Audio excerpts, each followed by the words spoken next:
O projeto Pensar e Fazer Arte, do GEP, Grupo de Estudo e Pesquisa em Interdisciplinaridade, liderado por Ivani Fazenda, e FAFICLA, Faculdade de Filosofia, Comunicação, Letras e Artes da Pontifícia Universidade Católica de São Paulo, tem a grata satisfação de receber em nossos estúdios o professor doutor Arnoldo de Hoyos Guevara.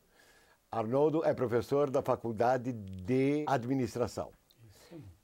Olá, Arnoldo. Buenas tardes, Cláudio. Boa tarde, como é que vai? Tudo bom. E eu gostaria primeiramente que você falasse ao nosso telespectador um pouquinho de você.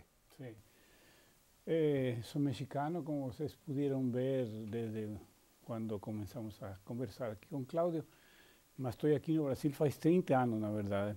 Não tenho filhos, mas já tenho netos brasileiros, que já é grande coisa. Ah, né? sim, Então, sim. E estamos felizes de poder estar participando dessa conversa nossa. Nosso trabalho tem a ver muito com o que está acontecendo e o que poderá acontecer, é decir, estudo do futuro. Sim. E eu tenho uma primeira pergunta que eu gostaria de fazer a você. Quais são os objetivos do NEF? O NEF é um núcleo de estudo para o futuro, que o Arnoldo é o presidente. E quais são os objetivos dele? O nosso núcleo basicamente tem 3 eixos que a gente vem desenvolvendo já faz uns quantos anos. Um é a visão de futuro. A gente quer antecipar um pouco aquilo que pode acontecer e nos preparar melhor para esse futuro que está chegando. Segundo, trabalhar com o tema da sustentabilidade, que é fundamental pelo que a gente está vendo. Hoje em dia, aqui mesmo em São Paulo, a gente pode comprovar as mudanças climáticas, os impactos que estão tendo no nosso dia a dia. E o terceiro é como a gente pode colaborar para desenvolver uma nova cultura, uma cultura que possa ter outro nível de consciência em relação com os acontecimentos, para poder ajudar de alguma forma a contribuir de alguma forma para a construção de um futuro melhor para todos. Sim. Erroneamente, os estudos sobre o futuro são mal interpretados pela ciência em geral, como sendo um estudo baseado em previsões somente. O que você, Arnoldo, tem a nos dizer a respeito disso?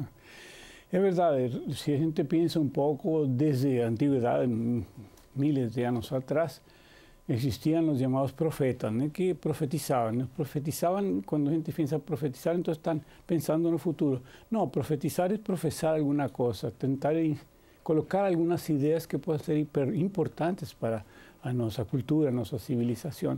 Então, se você quiser, nós somos profetas, sim. Profetizamos que realmente tem que ter maior cuidado e temos que pensar um pouco nos problemas que tem sociais, ambientais e econômicos também, por que não? E ver as melhores soluções. Sugerir, inclusive advertir, como faziam os antigos profetas, se vocês não fazem isto ou outro, hoje em dia, se vocês não tomam cuidado, digamos, do problema da poluição, vai acontecer uma série de problemas. Se vocês não cuidam de sua saúde e usam agrotóxicos como estão usando, cada vez vamos ter mais câncer. Então, assim, a gente avisa um pouco com antecedência e previene do que deveria ser feito para evitar certos males. Então, em certa forma, o profeta tem essa função. E além do mais de dizer, bom, se as coisas fossem todas como deveriam ser, o mundo seria muito melhor. Existe essa possibilidade do sonho no profeta. Sim, existem. Existem várias possibilidades para isso, não é? Quer dizer, vocês partem da observação do que está ocorrendo agora para fazer previsões. Isso. Tinha um famoso escritor mexicano, por sinal, Carlos Fuentes, que ele dizia que o destino de uma sociedade, de uma civilização, depende de 2 coisas: sua história e seus sonhos. Então, não podemos pensar de que as coisas vão acontecer só porque a gente tem, digamos, as possibilidades, sino porque já aconteceu alguma série de situações que nos favorecem para construir esse futuro melhor. Então, temos que pensar que não é só o que acontece agora, o que já aconteceu e entender a nossa cultura e nosso contexto para pensar, bom, o que poderá estar acontecendo, dado as condições que a gente tem. Então é importante quando a gente previsões, claro, prevemos porque vemos o que já está acontecendo, sabemos que as calotas polares están se derretiendo, sabemos la cantidad de agrotóxicos que están siendo utilizados, por ejemplo. Están siendo ingeridos por nosotros. Y sabemos que cada vez están siendo producidos más carros, que están entrando 1000 carros por mes o no sé cuántos aquí en San Pablo. Tienen límites, digamos, y esos límites están claros, están obvios, y la gente está sintiendo día a día o qué acontece cuando excedemos los límites que deberíamos ter. Sim. Quer dizer, o limite seria a maneira para começar a prever. A prever y se preparar, porque de cierta forma tal vez o sistema siempre tiene una cierta inercia.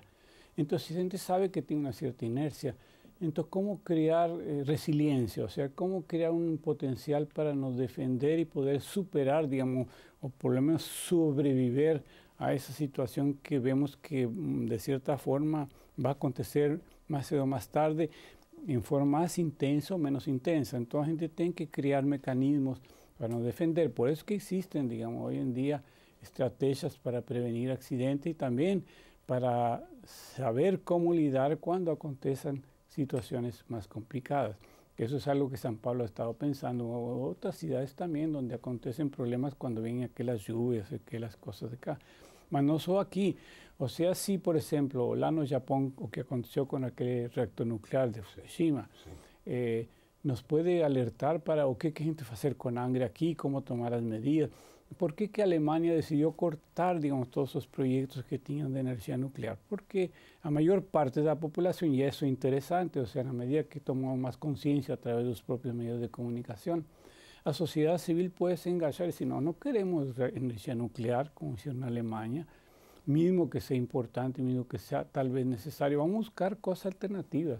Y eso es interesante, porque muchas veces la propia sociedad y el ser humano precisa colocar en situaciones complexas y difíciles para buscar otras soluciones. Por ejemplo, como carro eléctrico. Como el carro eléctrico y como otras alternativas que puedan estar surgiendo como resultado de innovación. Es una innovación que a veces viene por necesidades, ¿no? Entonces tenemos que pensar en cosas nuevas que nos ayuden a superar esas crisis que ya estamos, digamos, realmente. Viviendo. ¿Y cómo? O que são os futuros alternativos? Lo siguiente, la verdad, quien dice lo siguiente, ¿qué está aconteciendo en este momento, en este lugar? Aquí no es mismo, de un resultado de una serie de caminos que nós tomamos a lo largo de nuestras vidas o a lo largo de las últimas horas para llegar aquí en este momento.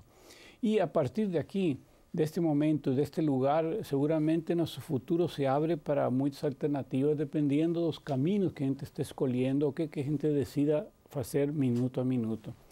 Esas posibilidades son caminos que son alternativos. Igualmente, como acontece a nivel individual y en este contexto, está aconteciendo con todo.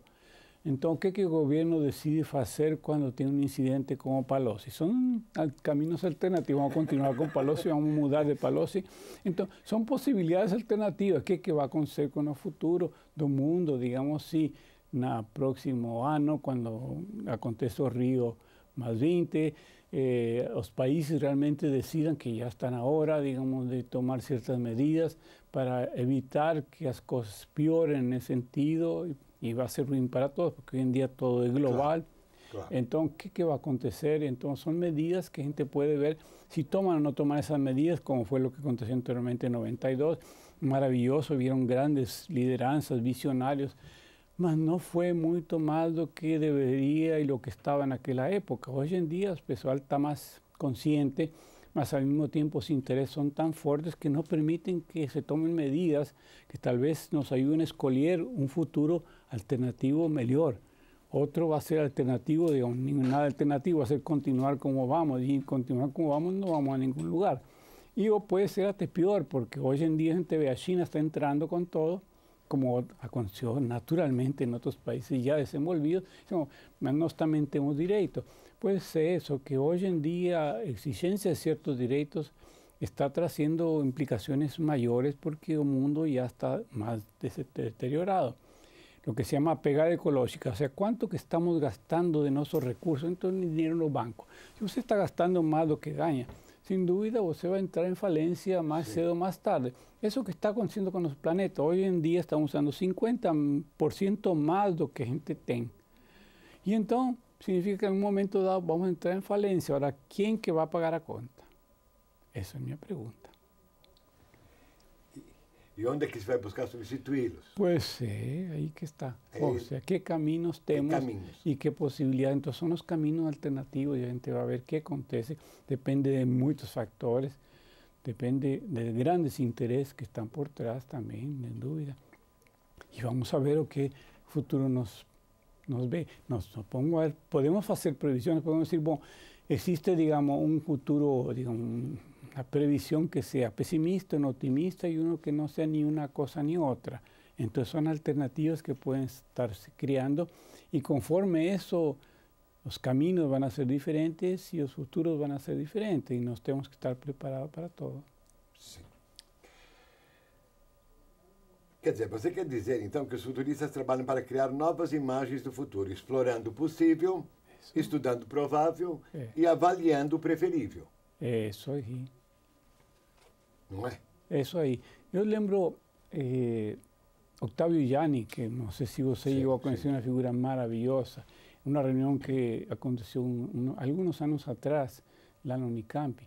Ele falava, digamos, de como é que a gente pode entender o processo que a gente faz em termos de tomar as nossas decisões. Antigamente, digamos, já desde a Grécia, e Maquiavel insiste muito nisso, que o destino, digamos, nosso destino, o destino do grupo coletivo, depende de duas coisas, de fortune e virtus. Fortune é aquela coisa que a gente já traz e que tem, digamos, já desenvolvido um potencial, uma capacidade que a gente tem. E virtus são nossas competências que a gente pode ter já em termos de até virtudes, digamos, até de qualidades, etc., valores. O que a gente pode fazer com esses dois para construir nosso destino, que vai ser o resultado? E o Octavio Gianni, ele comentava, bom, que existe desde tempo atrás, não falava de que as realidades, como que a gente analisa uma realidade? Bom, tem as ciências exatas, digamos, ciências físicas, que básicamente analizan la situación. Analizan la situación, claro, crean modelos matemáticos y utilizan tecnología para hacer eso. Y tienen las ciencias sociales que tienen la función de explicar eso que está ahí. Y claro, donde tuvimos a palestra de aquel húngaro que falou sobre estrutura, como você estava na palestra? Não, infelizmente estava em aula. Então, falando um pouco como digamos, a mudança estrutural que a gente precisa, também precisa uma mudança cultural e vice-versa, como diz o pessoal da complexidade, né? Reformar a educação para reformar a sociedade para reformar a educação, e nunca saímos dessa. E o principal, eu acho que a principal função da educação é realmente reformar mentes. Sim, sim. Bom, e aí que está. Bom, então, essas ciências sociais, ciências físicas, ciências exatas, nos servem para analisar. Ciências sociais nos sirven para explicar. E ele dizia, e a arte? A arte nos sirve para revelar. E eu acho que isso é a função que nós temos aí, revelar um pouco esse futuro, revelar o que está acontecendo, criar até, e esse é o nosso sonho, de certa forma, símbolos que ajudem a catalisar esses processos de mudança. E a gente vê que às vezes acontecem com certos símbolos que tocam. Nós, os artistas, os grandes artistas, sempre, sobre todo na arte clássica, souberam descobrir, digamos, ou recibir essa inspiração de mostrar alguma coisa que nos ajudou na nossa evolução, se adelantaram no processo. E isso é o que hoje em dia precisamos, esses sonhos, essas imagens que realmente são as artes que nos vão permitir. Tem outros modelos, por exemplo, o modelo da visão integral de Ken Wilber, le dice, não, temos que analisar o seguinte, temos nós três olhares, o olho do corpo, que é esse que a gente está falando, que analisa, que tem uma tecnologia, que pode ver os fenômenos, toda essa coisa. Tem o olho da mente, digamos, que sirve para pensar, analisar os fenômenos, fazer reflexões, chegar a conclusões, que isso sempre o ser humano tive. A tecnologia foi mais recente, mas o ser humano sempre tive esse olho da mente. E ele diz, tem também o olho do espírito, disso que a gente está falando agora. E esse olho do espírito, o problema é que muitas vezes a gente tem encontrado caminho, digamos, para uma comunicação entre esse olhar do corpo e o olhar da mente. Ao longo do tempo a gente pode entender isso e toda a evolução da ciência e todo nos permite ver que eso está aconteciendo cada vez más en forma sorprendente, como los avances na neurociencia, que dicen, como que a pessoa ya saben lo que está pensando en el futuro, a nuestra mente va a poder movilizar cosas, objetos, digamos, como porque ya se entiende un poco más los mecanismos. Más yo olho do espíritu, y ahí, digamos, cómo establecer una comunicación eficiente y real, digamos, que no esté muy distorcida entre ese olhar do espíritu, que sería olhar da arte también, y olhar da mente, olhar do corpo. Eso es lo que estamos, digamos, pensando que nos espera para las próximas décadas, los próximos séculos, tal vez más. Beleza. Isso nós chamamos de olhar vigiado, da interdisciplinaridade. Isso aí. Esse olhar tridimensional. Isso, transdisciplinar. Como você disse, os campos das artes, da estética, da lei, da religião, da ética também envolvem fenômenos não naturais. Sim. Mas a sua contribuição para o desenvolvimento humano é inegável. Certo. Para muitos, o futuro ainda é uma abstração. Eles consideram como se fosse uma abstração somente. Enquanto imagens estereotipadas do futuro ainda persistem, Sim. existe um grupo crescente de estudiosos levando a sério a sua potencialidade. Sim. A potencialidade de prever, de fazer previsões. Certo. Previsões a fim de evitar problemas maiores do que aqueles que já ocorrem atualmente, na contemporaneidade. Você poderia falar um pouco desses grupos? Posso falar de que o que você está comentando agora, novamente retomando a ideia, digamos, de como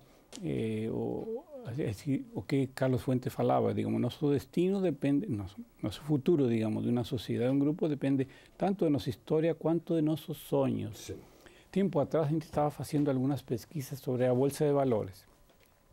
E eu falei para meus alunos, vocês agora, eu quero que vocês façam uma pesquisa para ver se seria mais fácil prever o futuro a partir do passado ou o passado a partir do futuro. Y gente haciendo un análisis estatístico, o sea, utilizando datos de bolsa de valores, se llegó, digamos, a conclusión de que es más fácil prever el pasado a partir del futuro que el futuro a partir del pasado. Y ahí es interesante porque significa que realmente aquello que acontece es más resultado de aquello que a gente espera que aconteça. Y entonces, ¿cuáles son los caminos? Entonces, los especialistas que a gente trabaja con tendências e cenários, muito nesse sentido, criamos cenários e vemos, digamos, cenários de uma história do que pode estar acontecendo e um cenário que pode ser de vários tipos, como a gente falava, um cenário para melhor, um cenário para pior, um cenário que mais ou menos dá continuidade àquilo que a gente está podendo visualizar agora.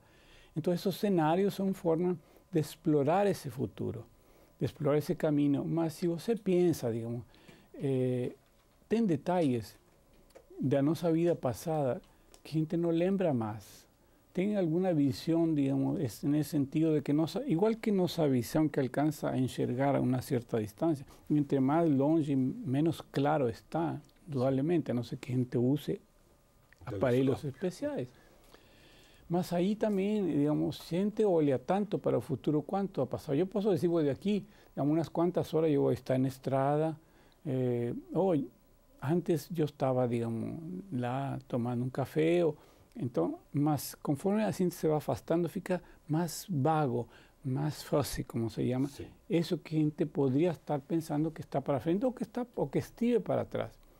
Não, eu posso saber o que estive para trás do que me aconteceu, mas posso saber o que estive para trás no que aconteceu com você, o que aconteceu com o grupo ou a própria universidade aqui. Não sei, porque tem muitas coisas que a gente não conhece, não viu, não enxergou. E o mesmo para o futuro. O que vai acontecer no futuro da PUC?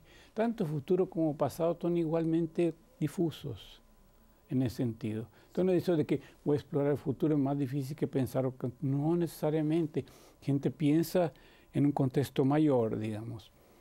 É tão incerto o que aconteceu quanto que o que vai acontecer. Interessante, muito interessante. Quais são os aspectos a serem trabalhados diante desta instabilidade brasileira, essa instabilidade que a gente encontra no Brasil, quase em todos os setores, e por que não no mundo também, não é? Como é que você vê isso? Quais são os aspectos que devem ser trabalhados, assim, mais prementes, entende?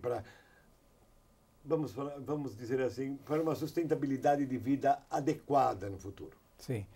Não, eu acho que tem eixos, digamos, que a gente pode pensar que são mais importantes que outros. O que move esse mundo, digamos? São interesses que já tem por aí, são necessidades e são interesses, basicamente, né? Uma necessidade, se você pensa, bom, tem a necessidade, uma pirâmide de motivação de Maslow, então mostra necessidades biológicas, físicas, necessidades de segurança, etc. Então há uma pirâmide, digamos, que é o que faz com que as pessoas façam o que fazem.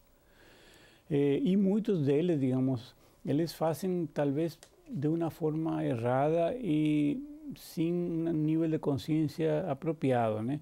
Porque você vê pessoas, digamos, cada vez tem, aqui no Brasil em particular, tem cada vez pessoas mais milionárias no Brasil. Vamos poner contexto Brasil. Tem cada vez mais milionários, está vendo, daqui a pouco vão ter cientos de milionários, cada vez vai ter mais. E por outro lado, você vê uma miséria muito grande, né? Como que a gente pode explicar isso e como se justificaria isso, né? E isso não só aqui, digamos, no mundo inteiro a gente vê isso que acontece. Ou seja, existe uma acumulação de riqueza e as desigualdades que podían ter sido superadas si as pessoas tuviesen otro nivel de conciencia más expandido, digamos, que pudiesen enxergar no sé qué acontece con ellos o con su grupo, digamos, más con algo mayor, una ecosfera mayor y no solo una esfera local, digamos, o pessoal. Tal vez los resultados fuesen diferentes. Y ahí que a gente ve la naturaleza del ser humano, decía Dalai Lama, no mudó en los últimos miles de años, ¿no? Y Aristóteles ya decía, el problema con el ser humano, decía Aristóteles, para explicar por qué las cosas no mejoran, es que su ambición no tiene límites. Sí. Y ahí cuando la gente piensa realmente, la gente ve si las personas no tuviesen, digamos, esa estructura, esa naturaleza humana que es tan limitada, entonces tal vez las cosas podrían ser un tanto diferentes. Tal vez la desigualdad en un país como Brasil no sería tan grande. Bueno, ¿por qué? Entonces, ¿por qué? Ou talvez essa natureza humana necessite de uma educação para prestar atenção a essas projeções pavorosas que a gente tem a partir da realidade que a gente vivencia todos os dias. Entonces Brasil continúa siendo uno de los países que tiene un índice de Gini, que es un índice que mide desigualdad mayor en el mundo, o un índice de educación con aquel PISA, digamos, famoso, también de más bajo mundo. ¿Cómo que gente explica que un país que supuestamente está procurando progredir continúe con ese contexto ainda que parece, digamos, da colonización, digamos, o precolonización? Sí. Entonces, es algo que tal vez tendría que entender y buscar, digamos, caminos para que tal vez personas como Milton Santos, ese pessoal que tal vez pudiese, digamos, ya pensar en una otra globalización, en otra forma de pensar un mundo y buscar soluciones que fuesen tal vez no son más lógicas, más sensibles. Recientemente con Nosso Núcleo Estudio Futuro representa en Brasil el Proyecto Milenio. Que el Proyecto Milenio no es aquel que dicen los desafíos del milenio. Otro grupo que nació también un tiempo atrás, que trabaja con 15 grandes desafíos que tienen que ver con energía, agua, sustentabilidad, crimen organizado, ética global, paz, etc. Grandes desafíos para la humanidad. Cada año nuestro grupo, que es un grupo internacional de pesquisadores de 50 países, la gente trabaja en algunos temas, digamos, importantes. Ya trabajamos en el tema de educación para 2030, trabajamos en la paz en el Medio Oriente también para 20 años. Y este último escenario que terminamos de preparar ese fin de semana es sobre Latinoamérica. Latinoamérica en los próximos 20 años. Y cuando la gente analiza, digamos, los paradoxos que la verdad la gente ve en Latinoamérica es increíble, ¿no?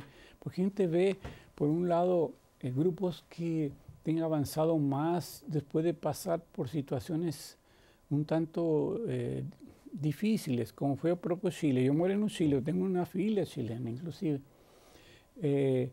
Yo pasé en aquel periodo de Frei, Allende y Pinochet. O sea, democracia, socialismo y dictadura militar. Bien. En un periodo relativamente corto. Yo estuve ahí 7 años más, yo pude pasar, digamos, vivenciar un poco esos momentos tan interesantes de transición. Y fueron, ¿qué va a acontecer con ese? En aquella época, cuando yo vine para acá, en 78, Pinochet estaba ainda ahí muy activo y fuerte. Y fue, ¿qué va a acontecer con ese país ahí? Con un dictador militar aquí a esta altura. ¿Y qué aconteció? Hoy en día Chile, digamos, uno de los países más desenvolvidos, está casi considerado un país de primer mundo. ¿Cómo se explica todo? Alguna cosa, ellos hicieron cierto, mismo errado, hicieron cierto. Entonces, ¿cómo que nos, que tal vez podamos tener, digamos, un régimen más, supuestamente, por lo menos más democrático, no consigamos conciliar intereses que ya están enraizados en el país? Porque yo creo que ese es el problema. ¿Cómo la gente puede explicar que tengamos un Congreso que no funcione, una gobernabilidad que no existe, y nuevamente surge, digamos, una bancada ruralista que consigue colocar el código forestal de esa forma? ¿Cómo se explica, digamos, eso de? Son cosas que tal vez, si la gente piensa en eso, bueno, significa que ainda existen, y es una realidad, los coronéis. Los coronéis continúan. Antonio Carlos Magallanes, Sarney continúan ahí, sí, digamos, son esos fantasmas que no desaparecen, o que tal vez estamos precisando, y eso tal vez. Esos días conversaba con un ex orientándonos que defendió pocos días atrás, y que está envolvido en esa parte política, ¿no?